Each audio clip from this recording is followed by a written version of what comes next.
Hello everyone, welcome to Conversations in Tsinghua with Alicia Tian.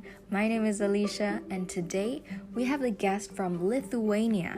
His name is Sapoka and he's currently studying Master of Public Administration. Today he will share about his life adventures that revolves around his passion for tea. His relationship with tea culture in China started when he was just 10 years old when he experienced the tea culture in China for the first time. It was a truly inspiring and fun session, and I have taken the liberty to split this podcast into two. The one that you're listening to right now is podcast part 1, which we will talk about his affinity with China, some of his highlights of his course as one of the youngest students in his class, as the only European student, his affinity with tea, and some of his experience in China and how he got into the Chinese culture. The next part, though, is going to be super interesting as well, is about his story of how he started teaching little kids in Thailand during the pandemic. The most inspiring people I've ever met who built his life around his passion. So without further ado, let's dive right into the podcast. Hi, Sapoka. So nice to have you here on my podcast today. And I know it's been quite hard to find a place in Bangkok, a quiet place in Bangkok. So really grateful for you, making time for this. How are you? Hi, Alicia. Yeah, nice to hear you. Yes, exactly. Bangkok is a big city, and a lot of people, they stay in this coffee shops on Sunday, and there's loud music playing. So I was trying to find the place as quiet as possible for our conversation. But I'm finally successful with that, and I think we can start. Yeah. Basically, my name is Giedrius, but people use Sapoka, my last name, to call me because it's much easier. My home country is Lithuania, and I was born there, but I spent many years living in other countries. Like up to now, I lived in 9 different countries, including my home country too, and including Thailand too. Like I'm considering that I'm living here now. So now I'm 28. I'll tell more about my background in studies later. Right? Wow, 9 countries. That's loads. So, can you tell us more about your relationship with China and why did you choose to come to Tsinghua to study? Okay, let me focus on the first part.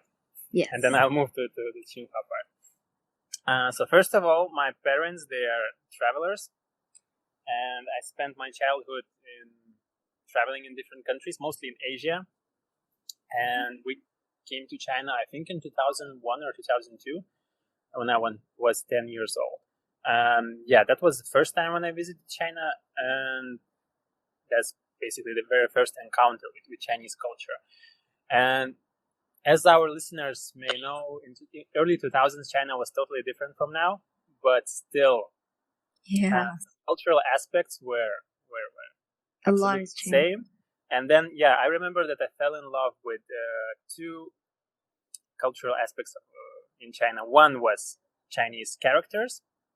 So that was something mysterious for me. I was like really amazed by the structure of it, by the language itself. And that time I thought that it's impossible for someone from Europe to learn that language. And the second thing was Chinese tea. So I remember my parents took me to this tea ceremony, and I have very nice memories, like very, very warm memories about those moments, like about those different tastes, about the procedure itself, about those tea utensils, about the tea shop itself, about the person who was preparing tea for us. Like I remember it very, very clearly, although I already forgot a lot of things about that trip to China.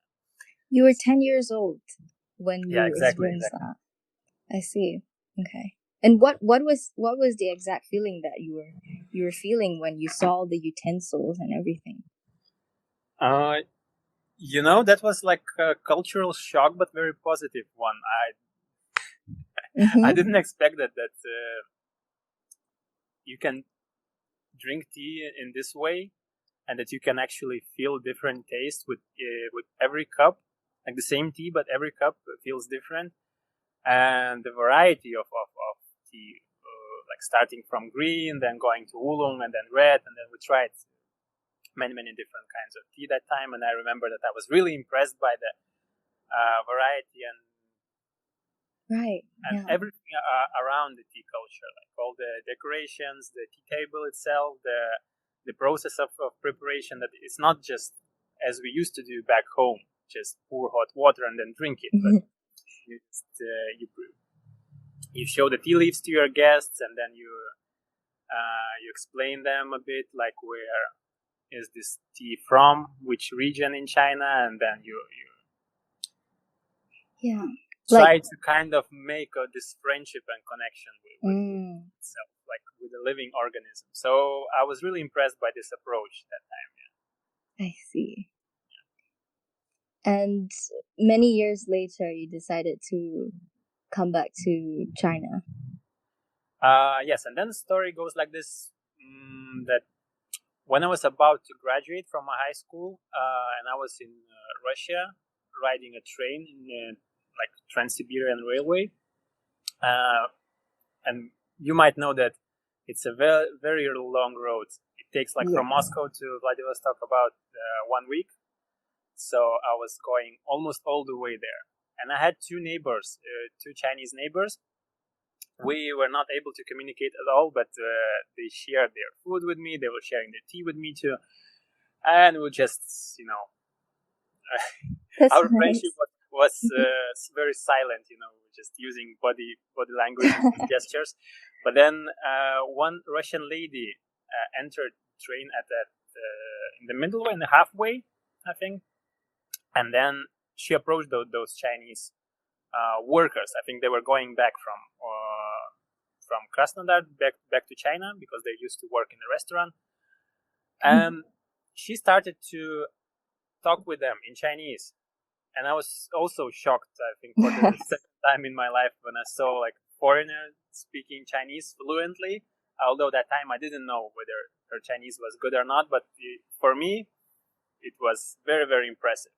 And I remember that I asked her, like, how is it possible that you can actually speak this language? And she was so calm and relaxed, and she told me, like, come on, if you really want to achieve something, you can do that. There are a lot of methods to learn languages. And I remember that she recommended me a book, which I read immediately, I think, when I arrived to my destination. Wow. And it was not about Chinese language, but in general about our ability to learn. And that was. What was the name of the book, if you remember? It's actually fully Russian. I don't think there's any translation of that book. I see. Okay. And I forgot the surname of that author. Anyway, I'll try to find. No worries. Yeah. So that was a turning point when I realized that, okay, I can try and learn this language, because I already had an interest in Chinese culture. So basically, I just needed this motivation, kind of. Motivation and zixin. What is zixin? Confidence. Confidence, self-confidence, exactly. I needed the self-confidence to make the first step towards it.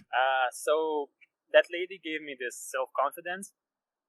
And when I was about to graduate, I already knew that, okay, I'm going for Chinese studies, like Chinese language, Chinese culture, anything related with China.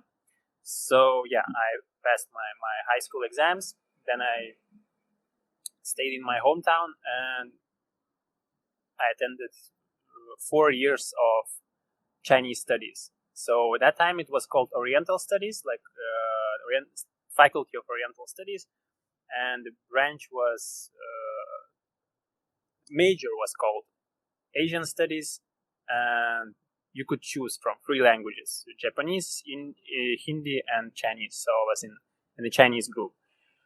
So that's how I kind of entered this world of Chinese culture. I had really nice teachers. We had classes starting from cultural studies, then to anthropology, then Chinese history, then ancient Chinese.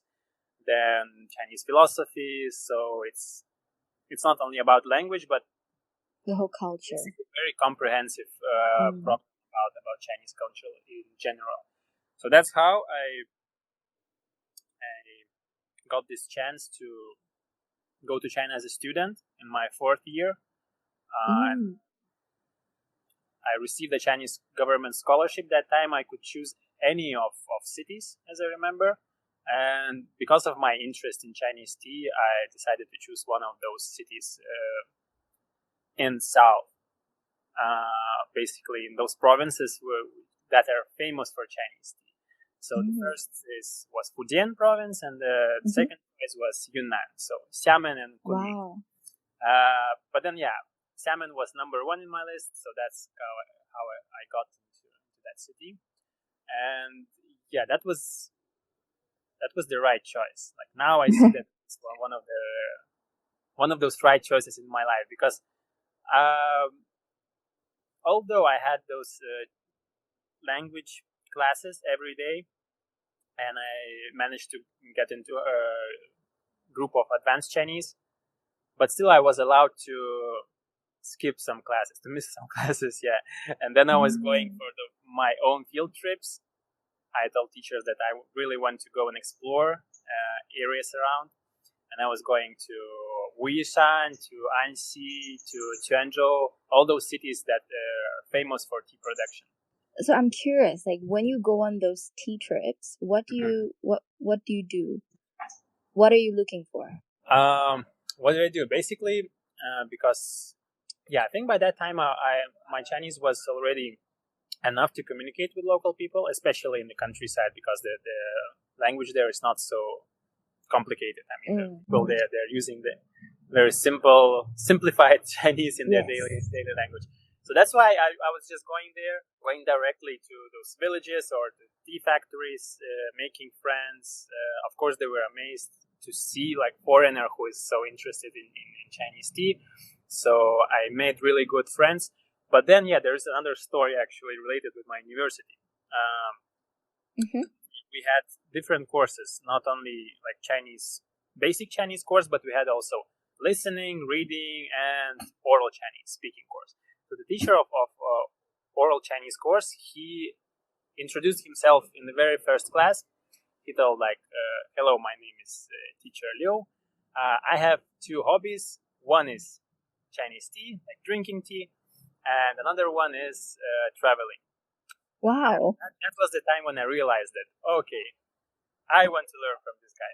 Yeah. This is the one who is like really close to my own interest too. So, I also visited his farm many times. I stayed at his farm, I think, for and that's in Xiamen. It's close to Xiamen, like almost 2 hours. Exploring tea areas. That's how I actually trained my oral Chinese too, because like I was just going there and communicating, like instead of textbooks. You're in the field, literally. Exactly. But I have to mention one more thing. That before, actually, when I was back in my hometown, starting from my 1st year to the 3rd year, together with my studies, I was working at the Chinese embassy. Okay. The economic office. So in the very first year, Chinese embassy offered me this position because I kind of very quickly showed my ability to learn language. So that's why they gave me this opportunity to work part-time at their office. So that was also my chance to grasp all those cultural specificities and to learn this quite complicated vocabulary in the very beginning. So that also helped me a lot when I arrived in China, like in 2015. I already had common understanding how to communicate, about those cultural, what to do, what not to do, like all this cultural basic knowledge which is necessary when you arrive to China, right? Because you cannot just approach people in China without knowing how to do that. Yes. Also, my previous knowledge helped me to find a way how to. So it's way less like culture shock than, let's say, your first time in China ever. you kind of ease yourself into China. Exactly. Imagine that I lived 3 years in my hometown, but I was back in my hometown. But every day I was with Chinese people, working with Chinese people, and every day I was learning about China. Wow. So, it's like you're living in China, in Lithuania. And then after 3 years, I finally went there. And for me, it was, my head is what was going around that time. I remember that when I arrived to China, when I was able to read those characters on the street, like on my way from the airport to the city, I was, wow, like really impressive, you know. Wow, I was I super can't excited. imagine. Yeah. So that's in 2016. Then where did you go after before you came to Tsinghua? Was it a 4 years gap? 3 years? Exactly. 3 years gap. Actually, after graduating from my bachelor's, I went for my master's, which was again at my hometown university. It was about contemporary Asian studies, very much related with the humanities. And I went to Germany for an exchange program, and I learned about transcultural studies, which is also very, very broad. It's about basically about everything. You can research anything you want, but it's like interdisciplinary perspective to not only to a region, to a specific cultural phenomena, let's say. Then if you're able to read Chinese, you can look at the cultural phenomena and then analyze it from the perspective of your competence as a sinologist, right? So that was my master's. Then after that, I realized that I'm still lacking of some practical knowledge, and I'm still lacking of something what we usually call as social sciences. Economic knowledge. So before we get there, I just want to get a sense of what was your plan when you were in bachelor's, and how did you find out that you were lacking? I don't think I had a clear plan what I'm going to do in the future. Because like I have to say that my home country is quite small in terms of population. And we don't have too many Chinese speakers actually. So that's why it's not hard to find a job related with China. So I had a lot of opportunities to practice and to try myself in different areas, including interpreting at some government institutions, including tourism industry. I mean, inbound tourism industry when I was leading Chinese groups, not only in my home country, but in neighboring countries. So I tried myself in some business matchmaking, because like there are a lot of people who want to do business with Chinese companies, but there are not so many Chinese speakers in Lithuania. So that's why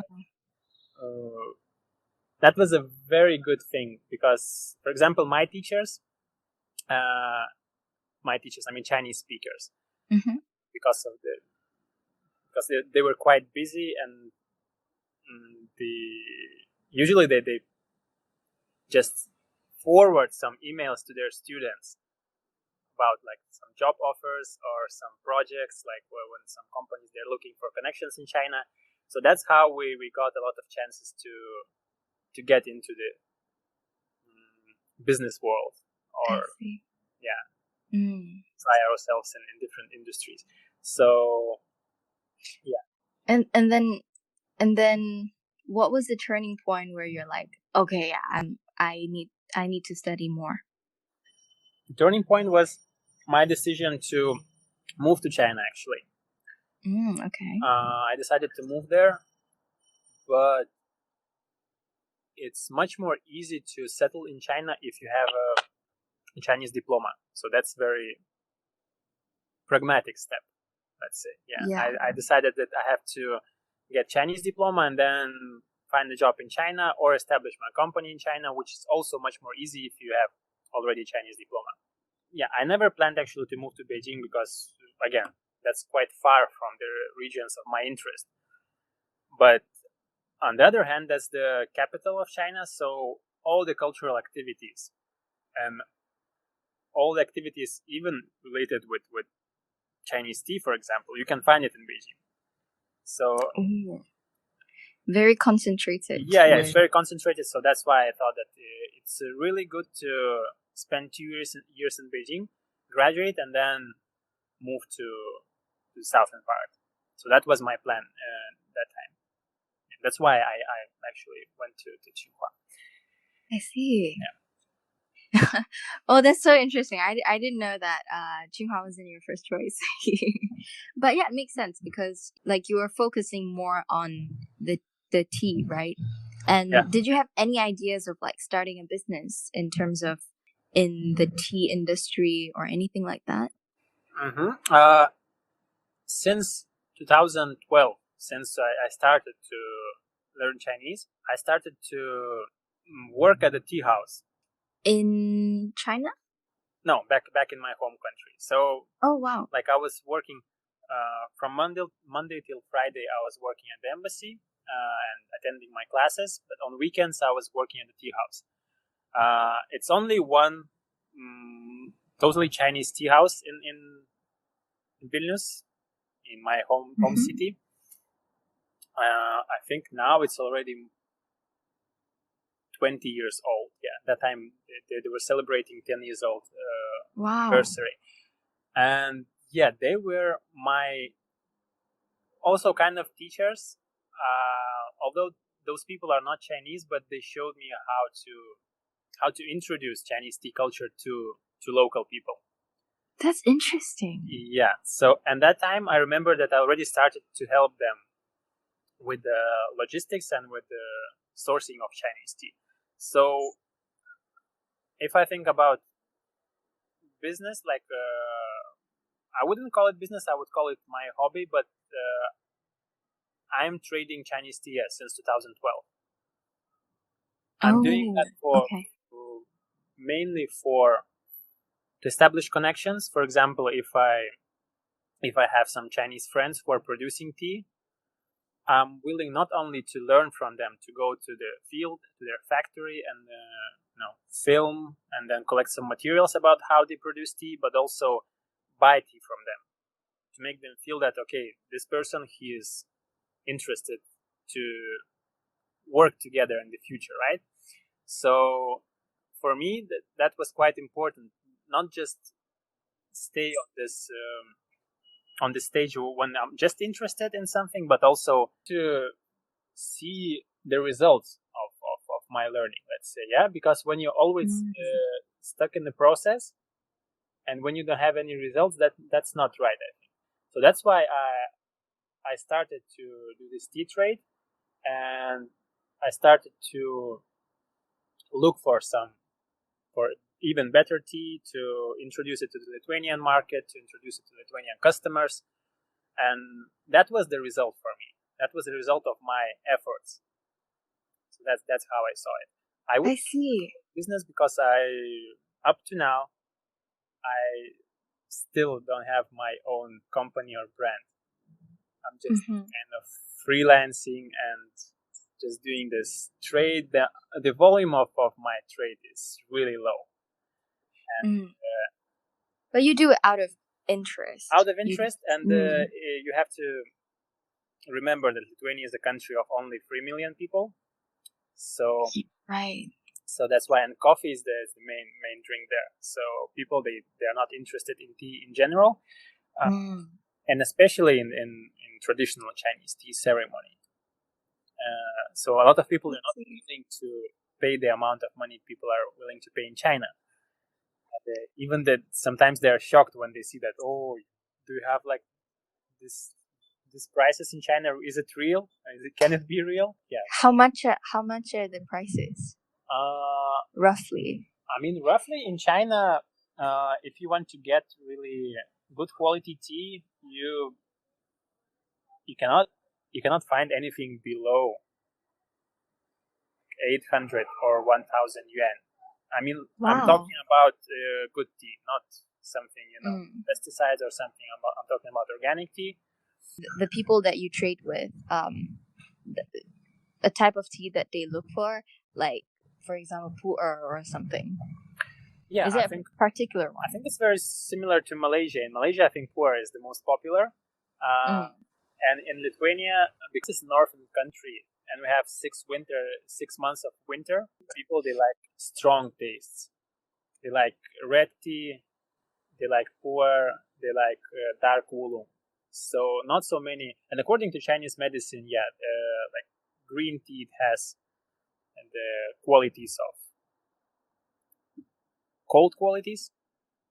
Yeah. And red tea, it has like hot quality. It makes your body feel hot, like, or feel warmer, right? So in winter, when it's snowing, of course, it's much more comfortable to sit and drink a cup of red tea, not green tea. That's for sure.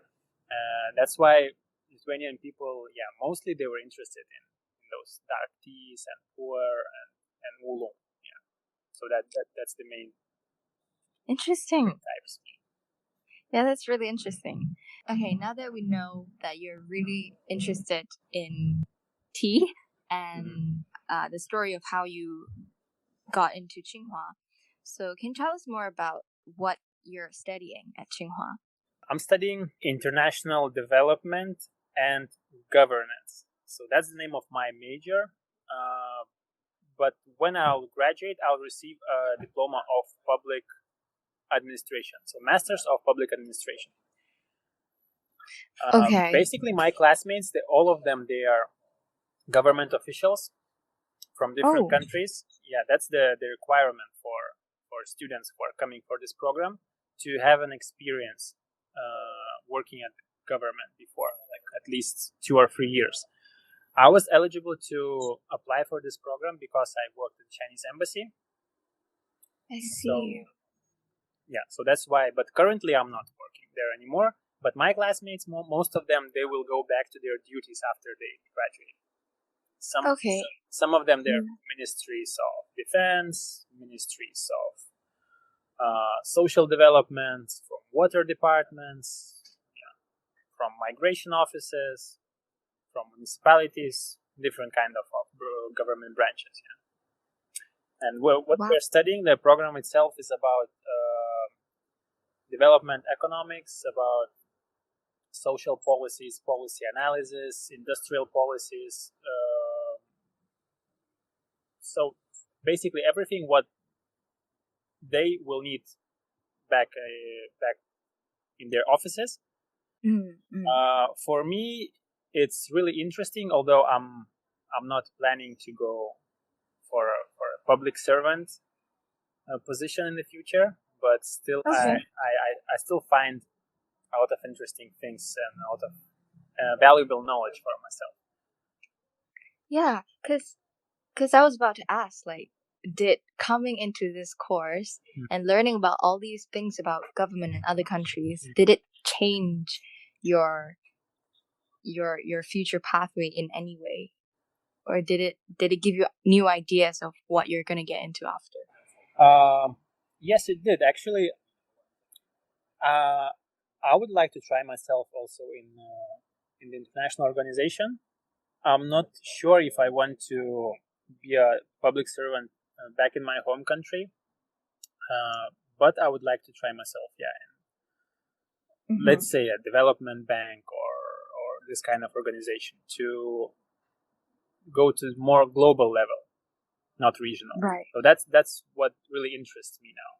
And I think this program changed my perspective on governance itself, because before I never encountered it like from inside, like what are the processes, what is the knowledge of those people, what they are practicing, what they're learning about.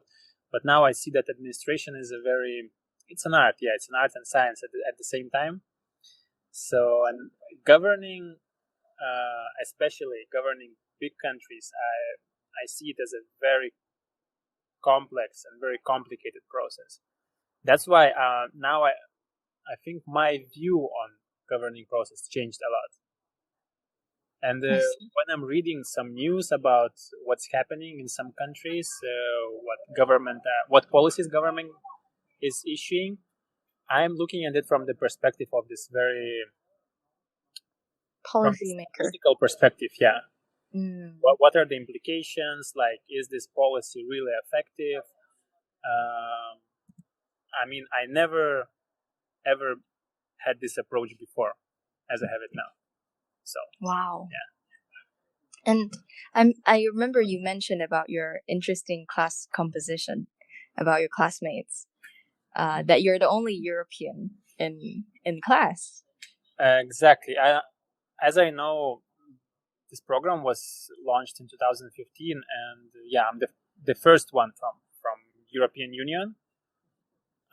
Most of my classmates, they are from African countries. We have one classmate from Fiji. We have 3 classmates from Southeast Asia, but mostly they're from African countries. Because again, it's about international development. So, and trying to involve people from developing countries and then exchange their knowledge and approaches on development. Because yeah, China is still a developing country, and then yeah, most of the countries in Asia and Africa, they're also developing. So I think China can teach something which is valuable for them, but China can also learn from those students and from their backgrounds, like, and from their challenges they're facing, right? So, right. And what about from as a European's point of view?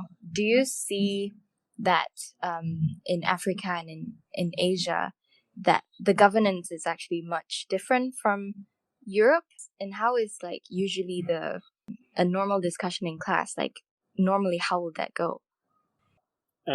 Usually students, they don't ask too many questions, but we have a lot of teamwork.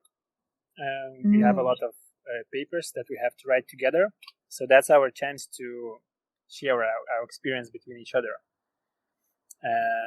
Yeah, that's quite valuable. I think, yeah, I can notice many differences from their approach, how my classmates, they're dividing tasks and how they identify problems. I think that's totally different from my approach because, again, I'm from European academic background, especially like considering that I studied in Germany too. It's very, very structured and organized. And sometimes those people, my classmates from like Ethiopia or South Sudan, they tend to improvise more. But then the outcome is really involving and interesting. Like I heard many different and exciting presentations from them, and very down to earth, very practical. And in Europe, usually people they tend to aim high and then like try to encompass a lot of issues at the same time, right? I realized that in Africa they're more focused on specific issues. Like if they're working with water treatment, they will use examples from their previous experience, right? When they learn about some policy issues. If they're from defense ministry, as one of my classmates, he will always use some examples from his experience at defense ministry. And that might be totally different, because in some African countries we know that they have some unresolved conflicts, like ongoing conflicts, which and in Europe, most of the conflicts are solved, thankfully. I hope that in the future we'll not have any. Yep. So that's why, I see the main difference, that I think that they really cherish, most of them, their opportunity to come to China and learn from those professors. For me, you see, studying at Tsinghua, of course, it's really exciting, but because I'm already familiar with Chinese background, so I came to Beijing, and I wouldn't say that studies were my priority at the beginning, because I already had some friends in Beijing. I already had my own interests. So, of course, I worked hard on my studies, and I attended all my classes, and I spent a lot of time writing my papers. But I think my classmates, they were more hardworking than I in the first semester. Yeah. Okay. Yeah, this is really interesting, going to class and learning about other cultures like that. Exactly.